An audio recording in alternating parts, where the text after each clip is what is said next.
atribuir tres orígenes a la filosofía: el asombro, la duda y las situaciones límite de la vida. Respecto del asombro, estuvimos mencionando en la videoconferencia anterior que quienes se refieren al asombro como origen de la filosofía son Platón y Aristóteles, y más cerca de nosotros, en el siglo XIX, Schopenhauer. Respecto de la duda como origen de la filosofía, la duda filosófica aparece en el siglo III a.C. en una de las corrientes filosóficas que va a ser el escepticismo, cuyo representante más radical de esta corriente va a ser un filósofo llamado Pyrrhon de Elis. Pyrrhon de Elis negaba el conocimiento y lo negaba a tal punto de no proferir ningún tipo de expresión de dolor ni de malestar las veces que fue intervenido quirúrgicamente, ¿sí? Esto es lo que conocemos a través de testimonios acerca de este escéptico radicalizado, diríamos, ¿sí? Por otro lado, la duda filosófica va a aparecer en el siglo XVII con la figura de René Descartes, quien va a plantear la duda metódica. La duda metódica no es exactamente una duda escéptica, sino que, como su nombre lo indica, es metódica y es en ese sentido un camino con un fin determinado. Ese fin determinado es la salida de la duda, es decir, se duda hasta el extremo de poder encontrar un conocimiento que resista a todo tipo de duda. La duda en un momento se vuelve hiperbólica en Descartes y encontramos entonces aquello que resiste a la duda y que va a ser el principio de la filosofía, que es justamente el cogito ergo sum.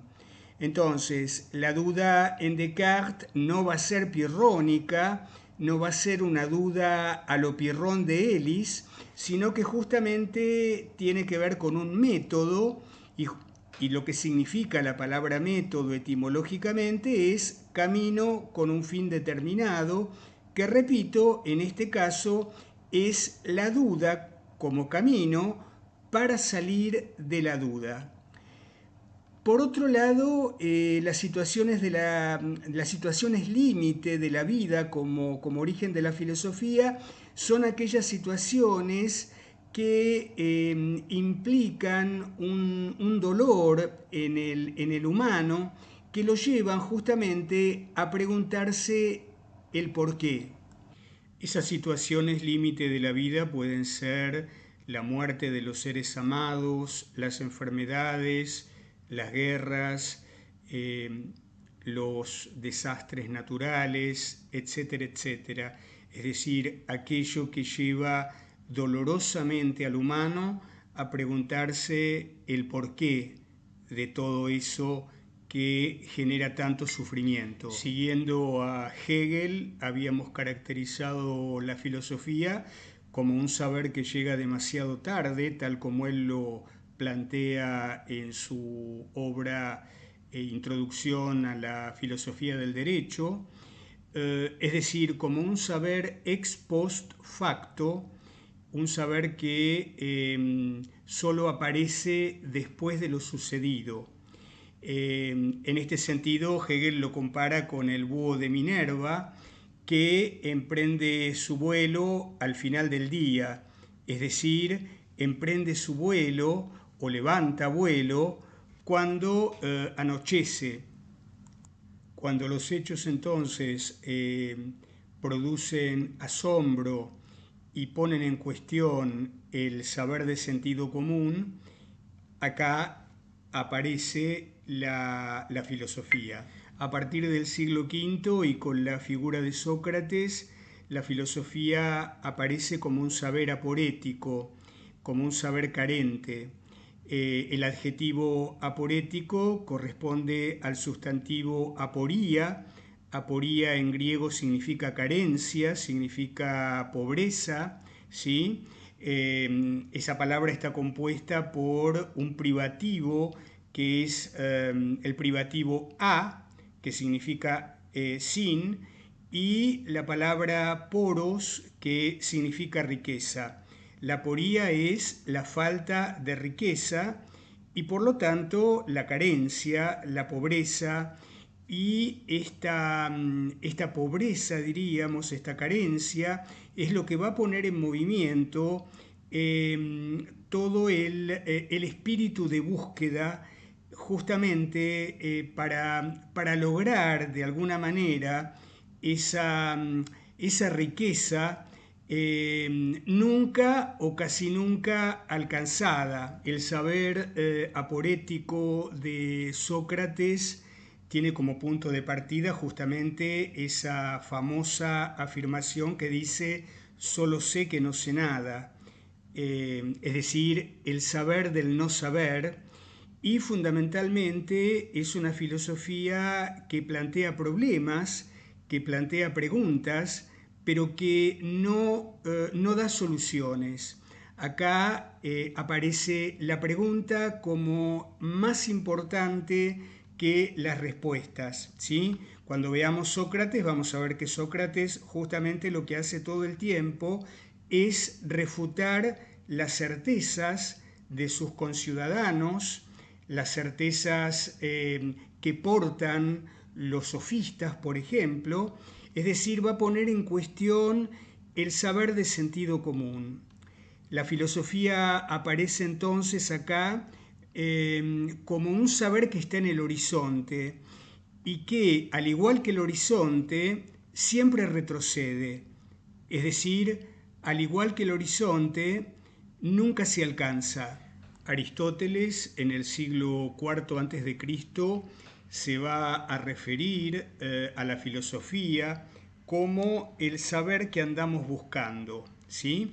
Y va a definir la filosofía como un saber puramente teorético acerca del ente en tanto ente y de las propiedades que como tal lo caracterizan. Cuando decimos teorético o teoría, estamos aludiendo a la visión. Teoría en griego significa visión, siendo la visión el sentido más importante para Aristóteles. Esto lo plantea él en los comienzos del capítulo 1 del libro 1 de la Metafísica, ¿sí?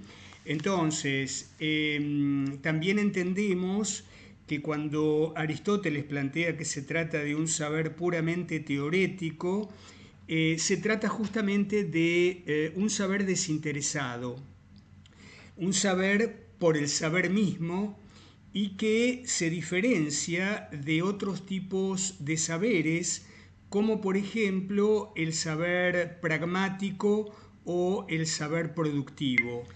Habíamos definido también la filosofía como el abandono nunca definitivo de un modo de pensar basado en el mitos por un modo de pensar basado en el logos. Cuando decimos mitos, nos estamos refiriendo a un discurso de la ficción, de una ficción referida al mundo de los dioses. Recordemos que para los griegos cada ámbito de la realidad está representado por una divinidad, mientras que el logos es el discurso racional que se basa en métodos de observación de la realidad sin apelar a los dioses ni al arbitrio de los dioses para explicar la realidad. El mar embravecido deja de ser la furia de Poseidón para ser el mar como un elemento más de la fisis, como un elemento más de la naturaleza. Recordemos que la fisis es un concepto que tiene una connotación antitética para los griegos.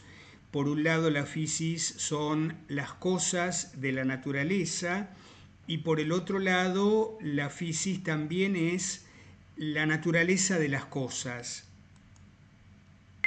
Aparece entonces la pregunta por la physis, como las cosas de la naturaleza, y el afán de encontrar la naturaleza de las cosas, es decir, aquello que hace que las cosas sean lo que son y no otra cosa. Y esa physis, como la naturaleza de las cosas, ama ocultarse.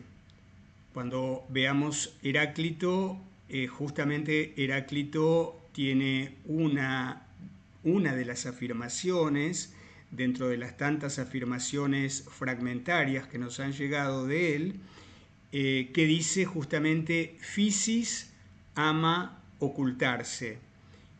¿Qué quiere decir esto? Que la physis, como la naturaleza de las cosas, no es de aprehensión fácil, no es como la physis en tanto cosas de la naturaleza, que es aquello que captamos a través de la sensibilidad. Para poder captar la physis en tanto naturaleza de las cosas, esto requiere justamente suplementar esa información que nos brindan los sentidos a través de un esfuerzo intelectual. Ese esfuerzo intelectual nos va a permitir, diríamos, poder traer a la superficie esa physis que, como dice Heráclito, ama ocultarse. Este pensamiento antiguo al que nos vamos a referir es el pensamiento racional del mundo occidental y pagano. Este es un pensamiento que transcurre entre los siglos VI antes de Cristo y VI después de Cristo. Es decir, se extiende desde el 585 a.C. al 529 después de Cristo. Es importante aclarar que, como toda periodización, esta periodización es controversial y que cuando hablamos de una fecha de comienzo, por ejemplo, siempre es hasta donde se sabe. Es decir, que nada permite conjeturar que antes del 585 a.C. no hayan existido otros esfuerzos por leer la realidad desde una perspectiva racional. Y por otro lado, es importante aclarar que nos estamos refiriendo al mundo occidental y que esto no obsta que hayan existido otras culturas contemporáneas o más antiguas que la griega que no hayan producido pensamiento filosófico. Por ejemplo, el antiguo Egipto, la China antigua o la India antigua, ¿sí? Bien, vamos a dejar acá por hoy y, como les digo siempre, cualquier pregunta, cualquier sugerencia, cualquier cosa que no se haya comprendido, me la hacen llegar poniendo un escrito debajo del video en el sitio digital. Nos vemos.